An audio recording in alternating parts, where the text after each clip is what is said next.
ಅತಿಯಾದ ಬೆವರು, ಎದೆನೋವು, ಉಸಿರಾಟದ ತೊಂದರೆ, ಕುತ್ತಿಗೆ ಭುಜದಲ್ಲಿ ನೋವು ಇವು ಹಾರ್ಟ್ ಅಟ್ಯಾಕ್ ಲಕ್ಷಣಗಳು. ಆದ್ರೆ ಹೃದಯಾಘಾತ ಆಗೋದಿಕ್ಕೆ ಈ ಲಕ್ಷಣಗಳೇ ಕಾಣಿಸ್ಕೊಳ್ಬೇಕು ಅಂತೇನಿಲ್ಲ. ಯಾವ ಲಕ್ಷಣವೂ ಕಾಣಿಸ್ಕೊಳ್ಳದೆ ಕೂಡ ಹಾರ್ಟ್ ಅಟ್ಯಾಕ್ ಆಗುವ ಚಾನ್ಸಸ್ ಇದೆ. ಇದನ್ನ ಸೈಲೆಂಟ್ ಹಾರ್ಟ್ ಅಟ್ಯಾಕ್ ಅಂತ ಕರೀತಾರೆ.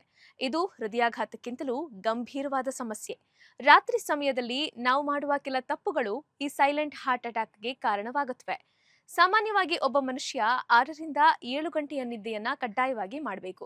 ದೀರ್ಘಕಾಲೀನವಾಗಿ ಕಡಿಮೆ ಅವಧಿ ನಿದ್ದೆ ಮಾಡೋದ್ರಿಂದ ಈ ಸೈಲೆಂಟ್ ಹಾರ್ಟ್ ಅಟ್ಯಾಕ್ ಅಪಾಯ ಹೆಚ್ಚಾಗುತ್ತೆ. ನಮ್ಮ ದೇಹವು ಸರ್ಕ್ಯಾಡಿಯಂ ರಿದಮ್ನೊಂದಿಗೆ ಅಲೈನ್ ಆಗಿರುತ್ತೆ. ಇದರ ಪ್ರಕಾರ ರಾತ್ರಿ 10-10:30ರಷ್ಟರಲ್ಲಿ ನಿದ್ದೆ ಮಾಡಬೇಕಾಗತ್ತೆ. ಆದ್ರೆ ನಮ್ಮಲ್ಲಿ ಎಷ್ಟು ಜನ ಈ ಸಮಯಕ್ಕೆ ಮಲಗ್ತಾ ಇದ್ದೀವಿ?